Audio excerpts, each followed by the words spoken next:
أعوذ بالله من الشيطان الرجيم. بسم الله الرحمن الرحيم. ويسألونك عن المحيض قل هو أذى فاعتزلوا النساء في المحيض ولا تقربوهن حتى يطهرن فإذا تطهرن فأتوهن من حيث أمركم الله إن الله يحب التوابين ويحب المتطهرين. صدق اللہ العظیم. ابواب البر میں سے 19ویں بر کا حکم ہے اور تذکرہ ہے، اور وہ ہے وَيَسْأَلُونَكَ عَنِ الْمَحِيضِ. میرے پیغمبر آپ سے سوال کیا جائے گا، اور یسألون سوال کریں گے لوگ کہ آپ سے عن المحیض حیض والی عورت کے بارے میں. اچھا، یہ ایک بات یاد رکھیے کہ الدماء المختصہ بالنساء ثلاثہ، 3 خون کی نسبت جو عورت کی طرف کی جاتی ہے وہ 3 ہیں. جس خون کی طرف عورت کی طرف نسبت کی جاتی ہے اس کی وہ 3 ہے. ایک ہے حیض، جس کو اردو میں حیض کہتے ہیں، اور ایک ہے نفاس، اور ایک ہے مستحاضہ. ہر مہینے میں کچھ ایام خواتین سے ایک قسم کا خون آتا ہے، اس کو حیض کہا جاتا ہے. اور اس کا فقہ حنفی کے حساب سے کم از کم اس کی مدت 3 دن ہے، اور زیادہ سے زیادہ اس کی مدت 10 دن ہے. امام شافعی رحمۃ اللہ علیہ کے نزدیک کم از کم 1 دن ہے، اور زیادہ سے زیادہ 15 دن ہے. لیکن ہمارے نزدیک کم از کم 3 دن اور زیادہ سے زیادہ 10 دن ہے. یہ تو ہو گیا حیض. اسے ماہواری بھی کہتے ہیں، مینسز کہتے ہیں، پیریڈز کہتے ہیں، مختلف نام ہے اس کے. اچھا، یہ تو ہو گیا حیض، یہ منتھلی ہوتا ہے. اور ایک ہے نفاس. نفاس وہ ہوتا ہے جو بچے کی پیدائش کے بعد ایک خون آتا ہے، اس کو کہتے ہیں نفاس. اس کی کم از کم مدت کی کوئی حقیقت نہیں ہے، مطلب اس کی کم از کم مدت کوئی نہیں ہے، چند گھنٹے بھی ہو سکتا ہے، چند گھنٹوں کے بعد وہ خون ختم. اور اس کی زیادہ سے زیادہ مدت 40 دن ہے. یہ ہو گیا، اس کو کہتے ہیں نفاس، حیض اور نفاس. اور ایک تیسری چیز ہے، اس کو کہتے ہیں استحاضہ. استحاضہ اس کو اس لیے کہتے ہیں کہ لوگ سمجھتے ہیں، خواتین سمجھتی ہیں یا وہ مریضہ سمجھتی ہے کہ شاید یہ حیض ہے، لیکن وہ حیض نہیں، وہ استحاضہ ہے، حیض جیسی چیز ہے. ٹھیک ہے. وہ کیا ہے؟ جیسے نکسیر ہوتی ہے.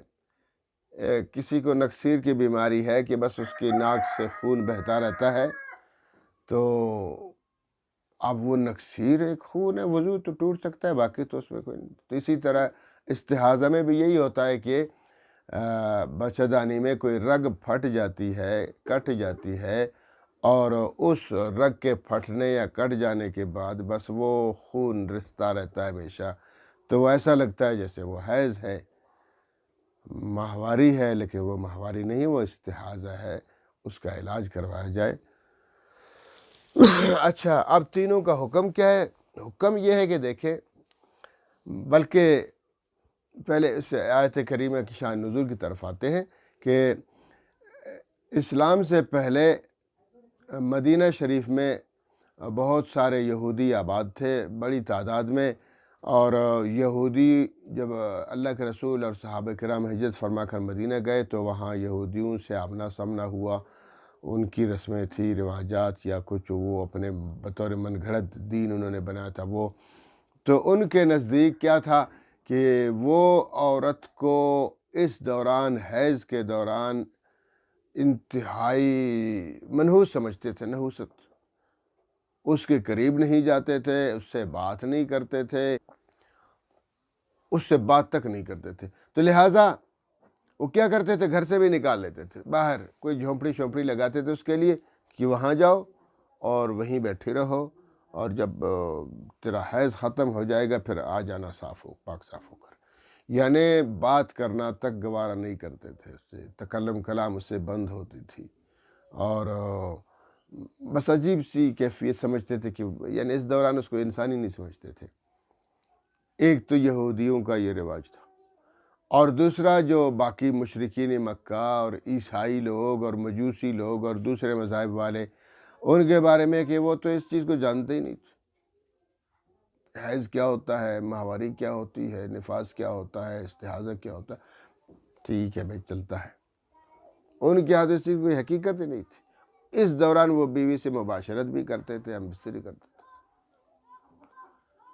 تو اس لیے صحابہ کرام نے عرض کیا اللہ کے رسول صلی اللہ علیہ وسلم سے کہ اللہ کے رسول، ایک طرف ہم یہودیوں کو دیکھتے ہیں وہ تو حائضہ عورت کو کوئی حیثیت ہی نہیں دیتے ہیں، وہ تو گھر سے بھی نکال لیتے ہیں، باہر جھونپڑی میں رکھ دیتے ہیں اس کو، اور دوسری طرف باقی عیسائی مشرکین اور مجوسی اور دوسرے مذاہب والے، وہ تو اس کی کوئی حیثیت ہی نہیں دیتے، کہتے ہیں حیض ہے تو حیض، بس اس دوران مباشرت بھی کرتے ہیں۔ تو اس لیے فرمایا وَيَسْأَلُونَكَ وَيَسْأَلُونَ، اور سوال کریں گے کہ آپ سے میرے پیغمبر عن المحیض، حیض کے بارے میں،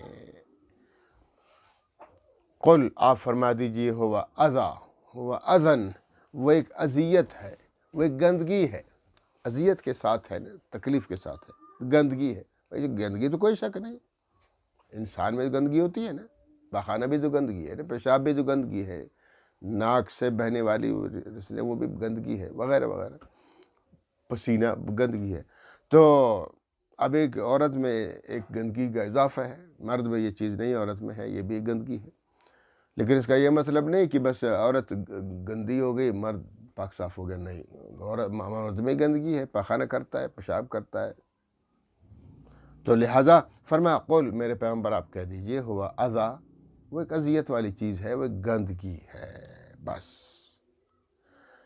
پھر کیا کرنا ہے، فَاعْتَزِلُوا النِّسَاءَ۔ اچھا یہاں میں آپ کو ایک عرض کر دوں کہ دیکھیے اسلام نے کیا قرار دیا اس کو، اسلام نے صرف اتنا کہا کہ بھئی دیکھو اس دوران اس سے گندگی، عورت سے گندگی برآمد ہوتی ہے، ایک حیض آتا ہے، ایک خون آتا ہے، تو لہٰذا تم اس سے شوہر اپنی بیوی سے مجامعت نہیں کر سکتا، مباشرت نہیں کر سکتا، بس اس کے علاوہ اس کے ساتھ ہاتھ ملا سکتا ہے، باتیں کرتا ہے، اس کے ساتھ بیٹھ سکتا ہے، ایک پلنگ پہ میاں بیوی دونوں سو سکتے ہیں، ایک کمبل میں سو سکتے ہیں، کوئی ایسی بات نہیں ہے۔ ہاں البتہ اس دوران وہ عورت کے لیے شرعی احکامات کیا ہے، شرعی احکامات یہ ہے کہ وہ روزہ نہیں رکھ سکتی، وہ نماز نہیں پڑھ سکتی، وہ قرآن کریم کو چھو نہیں سکتی، وہ قرآن کریم کی زبانی تلاوت بھی نہیں کر سکتی، وہ خانہ کعبہ کا طواف نہیں کر سکتی، وہ کسی مسجد میں داخل نہیں ہو سکتی، بس باقی ذکر و اذکار کر سکتی ہے، سبحان اللہ الحمدللہ اللہ اکبر، کلمہ طیبہ وغیرہ وغیرہ، مطلب دعائیں پڑھ سکتی ہے، بے شک وہ دعائیں قرآن کی کیوں نہ ہوں، قرآن کی عدیہ ہوں دعائیں ہیں، وہ بھی دعا پڑھ سکتی ہے، ذکر و اذکار کر سکتی ہے، درود شریف پڑھ سکتی ہے، بس تلاوت نہیں کر سکتی ہے، ٹھیک ہو گیا، ایک تو یہ بس اتنا ہی ہے۔ تو اسلام نے دیکھیں اسلام ایک معتدل دین ہے، کہ وسط لکم، سورہ بقرہ کی شروع میں دوسرا سورت کے شروع میں فرمایا تھا کہ میں نے تمہارے لیے دین وسط بنایا، دین کو معتدل دین بنایا، معتدل، اعتدال والا دین ہے اسلام، نہ اس میں افراط ہے یہودیوں کی طرح، نہ اس میں تفریط ہے عیسائیوں کی طرح، نہ یہ ہے کہ یہودیوں کی طرح اس دوران اور اپنی عورت کو باہر نکالو، کسی جھونپڑی شونپڑی میں کسی باہر کو جاؤ، دفع ہو جاؤ، کوئی 10-15 دن جب پاک صاف ہو جاؤ پھر آ جانا، اس طرح نہیں یہودیوں کی طرح، اور نہ عیسائیوں کی طرح کہ جناب وہ اس ماہواری کی کوئی حیثیت نہیں ان کے کہ جس دوران مباشرت بھی کرتے ہیں بیوی کے ساتھ، یہ غلط ہے۔ اسلام نے اعتدال کیا ہے، نہ یہودیوں کی طرح افراط ہے اس میں، نہ عیسائیوں کی طرح تفریط، بلکہ اعتدال یہ ہے کہ اس دوران صرف باقی بالکل سب چیزیں اس کا کھانا اس کو اس کا کھا سکتے ہو، اس کے ہاتھ کی بنایا گیا شربت پی سکتے ہو، سب کچھ. بلکہ یہاں تک کہ فرمایا کہ فَاصْنَعُوا كُلَّ شَيْءٍ إِلَّا النِّكَاحَ، بخاری شریف کی حدیث ہے. فَاصْنَعُوا كُلَّ شَيْءٍ إِلَّا النِّكَاح، بلکہ ترمذی شریف کی حدیث ہے کہ آپ سب کچھ کر سکتے ہو صرف نکاح، یعنی مباشرت نہیں کر. یہاں نکاح سے مراد مباشرت ہے. مباشرت نہیں کر سکتے ہو، ہم بستری نہیں کر سکتے ہو، باقی سب کچھ کر سکتے ہو. بلکہ فقہا نے یہاں تک لکھا ہے کہ سب کچھ بوس و کنار وغیرہ بغل گیر ہونا سب کچھ جائز ہے. صرف مرد اپنی بیوی کو حیض اور نفاس کے دوران ناف سے لے کر گھٹنوں تک ہاتھ نہیں لگا سکتا، استعمال نہیں کر سکتا، بس اس کے علاوہ باقی کر سکتا ہے، جائز ہے. تو اس لیے فرمایا قل، میرے پیغمبر آپ کہہ دیجئے، ہوا اذا، یہ حیض کیا ہے؟ یہ ایک اذیت والی چیز ہے اور یہ ایک گندگی ہے. فاعتزلوا النساء، پھر کیا کرو؟ دور رہو عورتوں سے. فی المحیض، حیض کے دوران، حیض کے دوران سے دور رہو. مطلب یہ کہ مباشرت نہ کرو. یہ نہیں کہ دور رہو یہودیوں کی طرح دور کر دو آپ گھر سے، نہیں، بلکہ ان سے دور رہو، یعنی مباشرت سے دور رہو. وَلَا تَقْرَبُوهُنَّ، اور ان سے قربت حاصل نہیں کرو. قربت سے مراد مباشرت ہے، مجامعات ہے. ان سے مجامعات نہ کرو، مباشرت نہ کرو، ہم بستری نہ کرو. حتیٰ یطہرن، یہاں تک کہ وہ پاک نہ ہو جائیں. ہاں، جب وہ پاک ہو گئی پھر جائز ہے. اور آگے فرمایا فَإِذَا تَطَہَّرْنَ، جب وہ پاک ہو جاتی ہیں، حیض سے پاک ہو جاتی ہیں، نفاس سے پاک ہو جاتی ہیں، تو فَأْتُوهُنَّ مِنْ حَيْثُ أَمَرَكُمُ اللَّهُ، پھر فَأْتُو، آؤ ان کے پاس، من حیث، جیسا کہ جس حیثیت سے امارا، حکم کیا ہے، کم تمہیں، اللہ نے جس حیثیت سے اللہ نے تمہیں حکم دیا ہے اسی طرح تم ان کے پاس آ سکتے ہو، اپنی بیویوں سے مجامعت کر سکتے ہو، مباشرت کر سکتے ہو. ان اللہ یحب التوابین ویحب المتطہرین، بے شک یقیناً اللہ رب العالمین یحب، و محبت کرتے ہیں، پسند فرماتے ہیں، التوابین، توبہ کرنے والوں کو. مثال کے طور پر اگر ایک شخص سے بے صبری ہو گئی، اس دوران اس نے مجامعت کر لی، مباشرت کر لی، تو پھر چاہیے اس کو کہ توبہ کرے، استغفار پڑھے اور کچھ صدقہ بھی دے. بہت غلط کام کیا ہے. تو اس لیے فرمایا کہ اللہ پسند فرماتے ہے توبہ کرنے والوں کو. یا لا علمی کی وجہ سے پتہ نہیں تھا اس کو، وہ اچانک اس کو پتہ چل گیا، اچھا اس دوران مباشرت حرام ہے، جائز؟ ہاں بھائی حرام ہے، جائز نہیں ہے. تو پھر وہ پچھلی جو حرکتیں اس نے کی تھی ان اپنی غلط حرکتوں سے توبہ کر لے، معافی مانگے اور صدقہ بھی کر لے. تو اس لیے فرمایا فَإِذَا تَطَہَّرْنَ إِنَّ اللَّهَ يُحِبُّ التَّوَّابِينَ، بے شک اللہ تعالیٰ محبت فرماتے ہیں، دوست فرماتے ہیں، پسند فرماتے ہیں توابین کو، توبہ کرنے والے لوگوں کو. توبہ کرنا چاہیے، اگر غلطی ہوئی ہے تو توبہ کریں.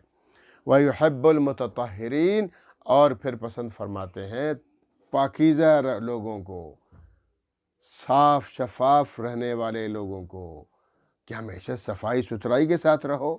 تو یہ بھی صفائی ستھرائی ہے نا، کہ اگر تمہاری بیوی سے خون آ رہا ہے، کہ دم آ رہا ہے، کہ حیض آ رہا ہے، وہ حیض گندگی ہے، تکلیف دہ چیز ہے، تو اس دوران مجامعت اور مباشرت کرنا صحیح نہیں ہے، اور یہ طہارت کے خلاف ہے، پاکیزگی کے خلاف ہے، جبکہ اللہ کو پاکیزہ لوگ پسند ہے. اس طرح نہ کیا کرو. اور جیسے ہی تمہاری بیوی پاک ہو جاتی ان چیزوں سے تو فوراً اس کو نہا دھلا کر صاف رہنا چاہیے. اچھا، یہاں ایک مسئلہ اور بھی ہے، وہ یہ ہے کہ دیکھیں کہ یہ کام ہے بیویوں کا، شوہر کو کیا پتہ بھائی، وہ شوہر کو کیسے پتہ چلتا ہے کہ بھئی خون اس کا کب آئے گا، حیض کب آئے گا، ماہواری کب آئے گی؟ تو وہ بیوی کا کام ہے کہ بیوی پہلے سے بتا دے. مثال کے طور پر شوہر کہیں گیا ہوا ہے، اس کا ارادہ ہے کہ آج بستری ہونی ہے، تو وہ اس نیت سے آتا ہے بیچارہ، اور یہ پھر کہتے نہیں، تو پہلے سے اس کو بتا دے کہ بھئی خیال رکھنا، اپنے ذہن سے اس بات کو نکال دیں. تو ایک بات یہ ہوگی. دوسری بات، جیسے میں نے کہہ دیا نا کہ اس کا جو حیض ہے نا، حیض کی کم از کم مدت ہے 3 دن، زیادہ سے زیادہ 10 دن ہے. بس اگر 3 دن سے پہلے ہے تو اس کا مطلب یہ ہے، 3 دن سے کم ہے تو وہ پھر حیض نہیں کہلائے گا، وہ استحاضہ کہلائے گا. استحاضہ کی میں نے تعریف کی ہے نا، کہ وہ جیسے بچھدانی میں کوئی رگ وغیرہ پھٹ جائے تو اس سے وہ خون آتا رہتا ہے، جیسے عام بندے سے کوئی رگ پھٹ خون آتا ہے، تو وہ اس طرح گندگی نہیں ہے، وہ پھر استحاضہ ہے۔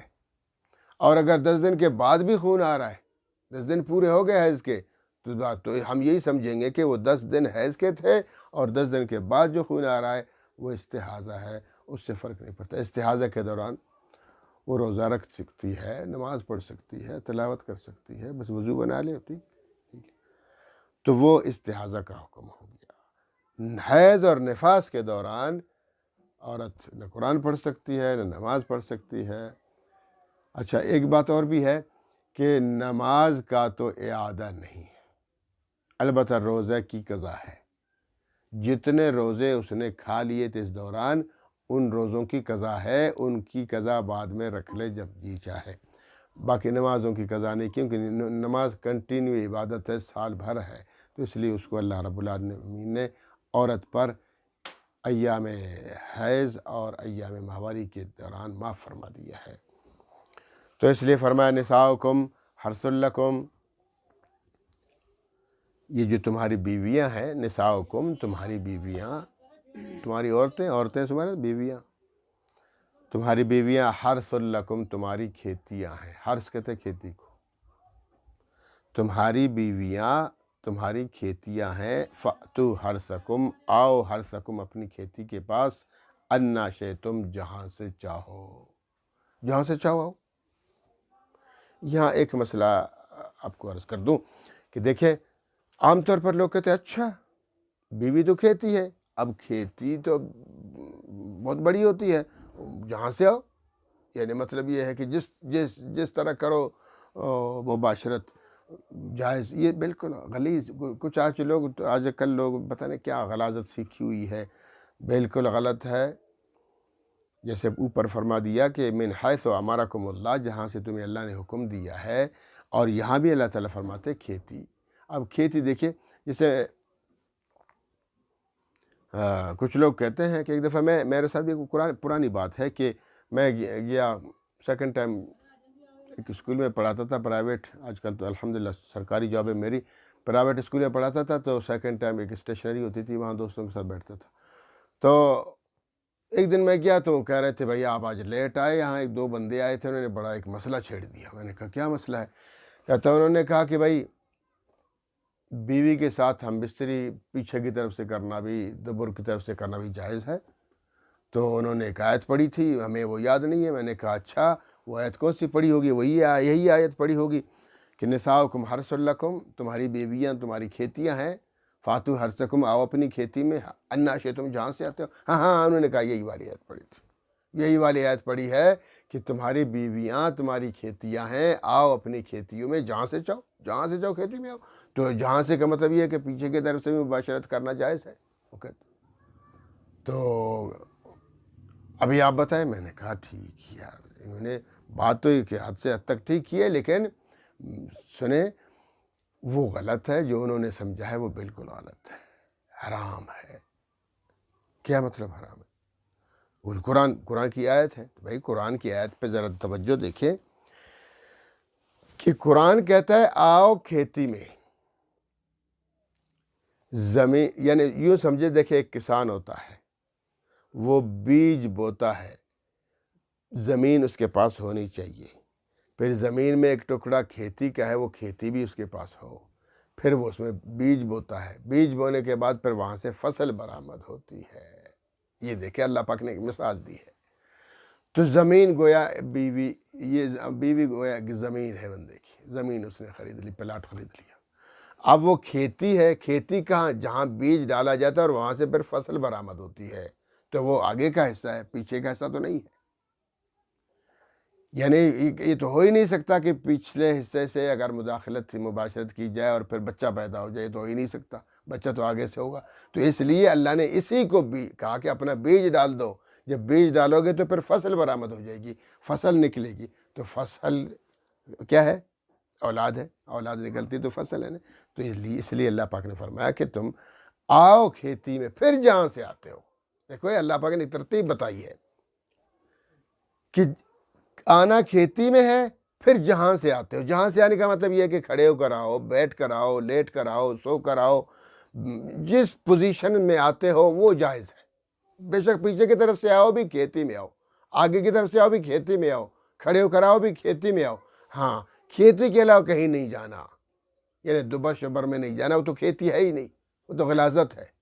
تو لہٰذا قرآن کہتا ہے نساؤکم حرث لکم، تمہاری بیویاں تمہاری کھیتیاں ہیں، نساؤکم، نساء عورتیں، کم تمہاری، حرث کھیتی ہے، لکم تمہارے لیے کھیتی کی مانند ہے، فاتو تو آؤ، فیکم تو آتو آؤ، حرثکم، حرث کھیتی، کم اپنی کھیتی میں آؤ، انا شئتم، جہاں سے چاہو، جہاں سے چاہو آؤ، لیکن آؤ کھیتی میں، کھیتی کے علاوہ کہیں نہیں جانا۔ وقدموا، اچھا یہ تو ہو گئی بات۔ یہاں ایک مسئلہ اور بھی ہے کہ تمام مذاہب والے یہی کہتے ہیں کہ بھائی کھیتی میں آنا ہے، مباشرت کرنی ہے، بستر کرنی ہے، اس کے علاوہ کھیتی کے علاوہ کہیں جانا، یعنی دبر کی طرف سے، پچھلے کے مقد کی طرف سے بالکل حرام ہے، جائز نہیں ہے۔ اللہ کے رسول صلی اللہ علیہ وسلم کی طرف سے ہے کہ من اتا امراتہ بدبر فقد انکر بما نزل علی محمد صلی اللہ علیہ وسلم، جس نے اپنی بیوی کے ساتھ مجامعت کی پچھلی طرف سے تو اس نے گویا محمد صلی اللہ علیہ وسلم پر اترنے والی کتاب قرآن کریم کا انکار کر دیا، یہ حدیث پاک میں موجود ہے۔ تو لہٰذا حرام ہے۔ اگر کسی نے غلطی سے کام کیا ہے توبہ کرے، اللہ سے معافی مانگے، استغفار پڑھے تو اللہ تعالیٰ نے اس کو معاف کر دے گا، لیکن حرام ہے، اس طرح نہیں کرنا چاہیے۔ اچھا، شیعوں نے ایک مسئلہ گڑھ لیا ہے، ایجاد من گڑھت حضرت عبداللہ بن عمر رضی اللہ عنہما کی طرف سے، کہ جناب ان کی روایت ہے کہ جائز ہے، یہ بالکل من گڑھت ہے، علماء نے اس کی مکمل تردید کی ہے، غلط بات ہے، من گڑھت روایت ہے، کوئی حدیث نہیں ہے، لہذا حرام ہے۔ وہ شاید کرتے ہوں گے، اس لیے تو اللہ تعالیٰ معاف فرمائے، ایسا نہیں کرنا چاہیے۔ یہ تو ہوگی بات۔ آگے فرمایا وقدموا لانفسکم، بھائی دیکھو تم اپنی شہوت پوری کر لو، اس کی اجازت اللہ نے تمہیں دی ہے نکاح کی صورت میں، اور نکاح میں بھی تمہاری بیوی پاک دامن، پاک ہو، حیض کی صورت میں نہ ہو، نفاس میں نہ ہو، پاک ہو۔ جب پاک ہو تو اس وقت پر تم مباشرت کر سکتے ہو، مجامعات اور کر سکتے ہو، مستری کر سکتے ہو، لیکن یہ مطلب نہیں کہ بس جناب اسی میں لگے رہو۔ اللہ تعالیٰ فرماتے ہیں بس نہ کام شام کرو، نہ عبادت کرو، بس ہمیشہ مجامعت، ہمیشہ مباشرت، یہ اس کو تو اپنی زندگی کا مقصد نہ بنا لو۔ فرمایا وقدموا لانفسکم، اور بھیجو، یعنی اعمال بھیجو، اچھائیاں بھیجو، بہتری ذکر و اذکار بھیجو لانفسکم، اپنے آپ کے لیے۔ آخرت میں بھی تم نے جانا ہے، مر جانا ہے، جنت جانا ہے، اور وہاں اپنے لیے اعمال اچھے بھیجو گے تو جنت ملے گی، نہیں تو پھر کچھ نہیں ملے گا۔ تو اس لیے فرمایا اللہ نے اگر اجازت دی ہے کہ تم اپنی شہوت پوری کرو نکاح کی صورت میں، لیکن اس کو مقصد نہ سمجھو، مقصد عبادت ہے۔ وما خلقت الجن والانس الا لیعبدون، مقصد تو یہ ہے کہ میں نے انسانوں کو، جنوں کو صرف اپنی عبادت کے لیے پیدا کیا، تو اصل مقصد عبادت ہے، عبادت کرو، اور اگر شہوت پوری کرنے کی اجازت مل گئی ہے تو وہ بھی کرو، لیکن اس کو مقصد نہ سمجھو اور ہمیشہ نہیں۔ تو اس لیے فرمایا وقدموا لانفسکم، اور بھیجو لانفسکم، اپنے آپ کے لیے کچھ بھیجو، کچھ اعمال بھیجو۔ آگے فرمایا واتقوا اللہ، اور اللہ سے ڈرو، بس اسی کو سب کچھ سمجھ کے اسی چیز کے پیچھے پڑے رہو، نہ واتقوا اللہ، اللہ سے ڈرو۔ اعمال ہے، نماز ہے، روزہ ہے، زکوٰۃ ہے، حج ہے، والدین کی خدمت ہے، اور جناب ہمسایوں رشتہ داروں کے ساتھ حسن سلوک ہے، اور اچھے لوگوں کے ساتھ اچھے اخلاق ہے، معاشرت ہے، اور جناب باقی تمام زندگی ہے، لوگوں کے حقوق ہے، تو یہ سب کچھ ادا کرو۔ واتقوا اللہ، اللہ سے ڈرو۔ وَاعْلَمُوا، اور جان رکھو، انکم ملاقو، کہ تم اس سے ملو گے، تم نے ملاقات کرنی ہے اللہ رب العالمین سے قیامت کے دن، اپنی زندگی کے تمام اعمال کا حساب بھی دینا ہوگا، تو لہٰذا جان رکھو کہ انکم ملاقو، تم اللہ سے ملو گے، تو اس کو مقصد حقیقی نہ سمجھو، اپنی عبادت کو مقصد سمجھو۔ وبشر المؤمنین، اور جو مومن ہے ان کے لیے خوشخبری ہے۔ تو وبشر المؤمنین کا مطلب یہ ہے کہ مومنین کے لیے خوشخبری ہے۔ مومن دیکھیں، میں عرض کر دیتا ہوں، پہلے بھی بتا چکا ہوں کہ دین کس چیز کا نام ہے۔ دین نام ہے محمد صلی اللہ تعالی وسلم کی اطاعت و فرمانبرداری کا، کہ بھئی ہمیں تو نہیں پتہ کہ عبادت کیسے کی جاتی ہے، تو جو شخص اللہ کے رسول صلی اللہ علیہ وسلم کی زندگی کے مطابق اپنی زندگی گزارتا ہے، اللہ کے رسول کیسے کھاتے تھے، اللہ کے رسول کیسے پانی پیتے تھے، اللہ کے رسول صلی اللہ علیہ وسلم کیسے سوتے تھے، اللہ کے رسول صلی اللہ علیہ وسلم کیسے چلتے تھے، اور ان کی معاشرتی زندگی کیسی تھی، عائلی زندگی کیسی تھی، تو اللہ کے رسول کی زندگی کے مطابق اپنی زندگی گزار دیں گے، اس کو کہتے ہیں دین۔ اب دیکھیں، ایک حدیث میں ہے کہ تم اپنی بیوی کے ساتھ مجامعت بھی کرو تو یہ بھی دین ہے۔ نیت تمہاری صرف درست ہونی چاہیے کہ اس مباشرت سے اللہ مجھے اولاد دے گا، اور وہ میری اولاد مسلمان ہو جائے گی، اور پھر وہ دیندار بن جائے گی، اور اللہ کے دین کی پیروی کرتے رہے گی۔ دیکھیں، یہ نیت ہے نا۔ اسی طرح فرمایا کہ تم کھانا بھی کھا لو، پیٹ بھر رہے ہو، اپنا کھانا کھا رہے ہو، لیکن اگر سنت کے مطابق کھانا کھاؤ گے کہ شروع میں کہو بسم اللہ الرحمن الرحیم اور آخر میں کہو الحمدللہ، تو یہ کھانا بھی عبادت بن گیا۔ تو کھانا بھی عبادت، مجامعت و مباشرت بھی عبادت، سب تمہارا سونا بھی عبادت۔ حدیث کے مطابق سو جاؤ، دایاں ہاتھ سر کے نیچے رکھو اور بایاں بران پر رکھو، اور قبلے کی طرف منہ کر کے سو جاؤ، اور درود شریف پڑھ کے سو جاؤ، اللہم بسمک اموت و احیا پڑھ کے سو جاؤ، دعا پڑھ کے سو جاؤ، اور دعا پڑھ کے اٹھ جاؤ، تو یہ پوری رات بھی تمہارے لیے عبادت بن جائے گی۔ جیسے وہ میں پہلے بھی شاید بتا چکا ہوں کہ نوم العالم خیر من عبادت الجاہل، جاہل کی عبادت سے عالم کا سونا بہتر ہے۔ کیوں؟ عالم سوتا بھی ہے تو سنت کے مطابق سوتا ہے، دین کے مطابق سوتا ہے، اور جاہل عبادت بھی کرتا ہے تو دین کے خلاف کرتا ہے۔ تو اس لیے فرمایا بشر المؤمنین، مومنین کے لیے خوشخبری ہے کہ مومن بنتا ہے، پھر وہ دین اپناتا ہے، اور ہر معاملے کو دین کے حساب سے چلاتا ہے، تو ایسے مومنین کے لیے خوشخبری ہے۔ اللہ رب العالمین ہمیں بھی سچے اور پکے مومن بنائے۔ وآخر دعوانا ان الحمدللہ رب العالمین۔